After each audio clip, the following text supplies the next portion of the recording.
भगवान शिव को मिले इस शाप के कारण गणेश जी का कटा था सिर, महादेव ने दुखाया था एक पिता का दिल। जाने क्या है पूरा रहस्य दोस्तों। भगवान शिव को महादेव के नाम से जाना जाता है क्योंकि वे सभी देवों में सबसे श्रेष्ठ माने जाते हैं। माना जाता है कि जब कोई भी देवता, असुर या मनुष्य कष्ट में होता है तो वे भगवान शिव को स्मरण करके अपने दुखों का अंत करने को कहता है। लेकिन क्या आप जानते हैं कि भगवान को अपने भक्तों के कष्टों को दूर करने के कारण एक बार श्राप भी भोगना पड़ा था। आइए जानते हैं शिव को मिले श्राप की कहानी। पौराणिक कहानी के अनुसार देवी पार्वती जब किसी कार्य के लिए एकांत चाहती थी तो कैलाश में उपस्थित भगवान शिव के सेवकों को द्वार पर खड़े करके किसी को अंदर ना आने देने का निर्देश देती थी, लेकिन वे सेवक अपने प्रभु भगवान शिव को नहीं रोकते थे। इस प्रकार अपनी आज्ञा की अवहेलना देखकर देवी पार्वती ने मिट्टी से एक द्वारपाल बनाया जो केवल उनके निर्देशों का पालन करे। लेकिन देवी पार्वती के ममतामयी हृदय के कारण वो द्वारपाल एक शिशु जैसा प्रतीत होता था, इसलिए देवी पार्वती ने उस शिशु का नाम विनायक रखकर उसे अपना पुत्र मान लिया।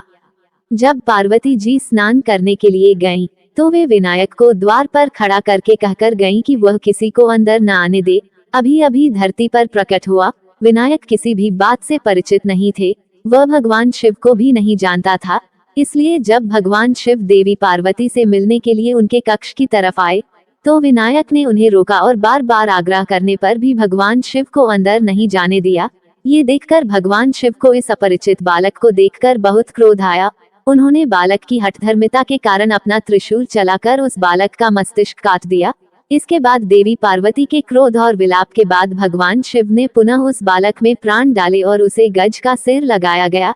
इस कहानी को ज्यादातर लोग जानते हैं, लेकिन क्या आप जानते हैं कि भगवान शिव को एक महान ऋषि ने श्राप दिया था, जिस कारण श्राप के प्रभाव ने समय को कुछ इस गति से आगे बढ़ाया कि एक दिन भगवान शिव को अपने स्वन्य के पुत्र का सिर काट दिया। ब्रह्मवैवर्त पुराण के अनुसार महादेव को कश्यप ऋषि ने श्राप दिया था। महादेव को क्यों मिला था शाप? ब्रह्मवैवर्त पुराण के अनुसार माली सुमाली नाम के दो राक्षस थे। वे दोनों भगवान शिव के भक्त थे। एक बार दोनों भगवान शिव की शरण में आए और सूर्यदेव की निंदा करने लगे। उन्होंने कहा कि अपनी राशि में सूर्य के नकारात्मक प्रभाव के कारण उन्हें शारीरिक कष्ट उठाना पड़ रहा है। सूर्यदेव अगर चाहें तो उनके कष्ट को कम कर सकते हैं। उन्होंने भगवान शिव से सूर्यदेव को उन्हें कष्ट न देने के लिए कहा।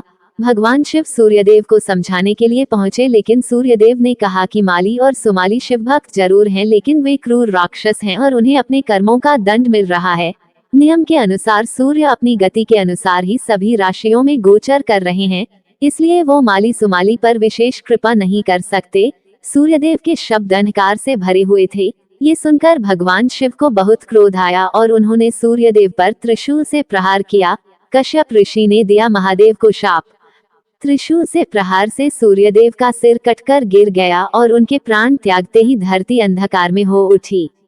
ये देखकर ब्रह्मा के पोते और सूर्यदेव के पिता कश्यप ऋषि बहुत ही दुखी हो गए। अपने पुत्र का सिर कटा देखकर कश्यप ऋषि का दिल पीड़ा से इतना भर गया कि उन्होंने महादेव से कहा कि जिस तरह आज एक पिता होकर उन्हें अपने पुत्र को ऐसी स्थिति में देखकर इतनी पीड़ा हो रही है, एक दिन महादेव को भी अपने पुत्र को इस स्थिति में देखने की पीड़ा उठानी होगी और पुत्र को पीड़ा देने के उत्तरदायी स्वयं महादेव ही होंगे। एक पिता की पीड़ा देखकर भगवान शिव भी बहुत व्याकुल हो उठे। तब सभी देवताओं ने भगवान शिव से प्रार्थना की कि बिना सूर्यदेव के पूरी धरती अंधकार में हो जाएगी और पृथ्वी पर जीवन ही संभव नहीं हो पाएगा। ये सुनकर भगवान शिव ने सूर्यदेव के शीतल पर चुके तेज को जीवित कर दिया। सूर्यदेव ने अपने पिता को समझाया। जब सूर्यदेव जीवित हुए तो उन्हें अपनी भूल का पश्चाताप हुआ कि उन्होंने अंधकार में आकर महादेव की अवहेलना की है। उन्होंने भगवान शिव से क्षमा मांगी और अपने पिता को पूरी बात समझाई। उन्होंने कहा कि उन्हें महादेव को ऐसा शाप नहीं देना चाहिए था।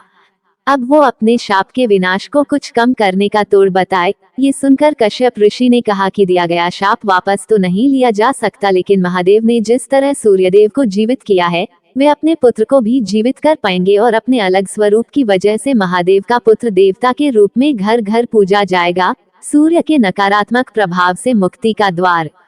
भगवान सूर्यदेव ने माली सुमाली से कहा कि वे अपने बुरे कर्मों को त्याग कर अगर विधि विधान के साथ सूर्यदेव और भगवान शिव की आराधना करेंगे तो वे अपने कष्टों से शीघ्र ही मुक्ति पा सकते हैं। इस तरह माली सुमाली ने भगवान शिव के साथ सूर्यदेव की स्तुति भी शुरू कर दी।